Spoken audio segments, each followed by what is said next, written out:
Earlier today, the House voted unanimously to pass House Bill 825. House Bill 825 is a bill that I authored, and what it will do is it will provide assistance for anybody that's seeking treatment services. Currently, the Department of Human Services and DDAP, they house a voluntary database, a bed registry for the treatment beds that are available.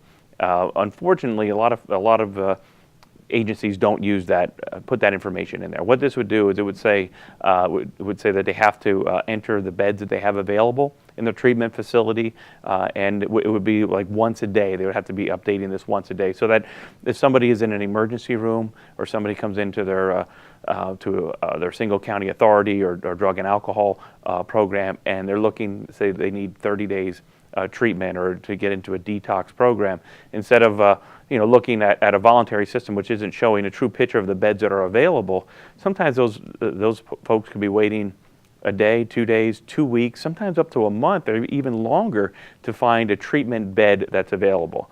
So with this, it would be a mandatory system for those agencies that offer this, and that way if somebody comes in and are looking for these treatment services, the folks that are helping them to find a bed would be able to open up that portal, log on to the system, and go in there and find out where the beds are, where they're available.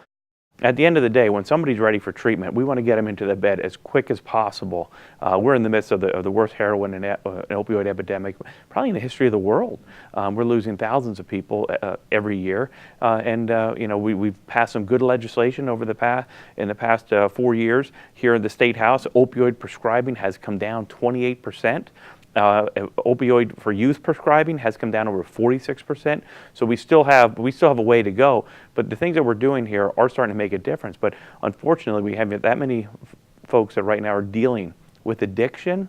We need to get them matched up with those treatment facilities, and this legislation will do that. It's not a Republican or a Democratic issue. This is something that the governor's office, obviously with his declaration of emergency in this opioid crisis, can expedite the funding to get this all up and in place. So I think it's a great step forward in trying to find those families and those folks that are really looking for treatment, get them into treatment as quick as possible.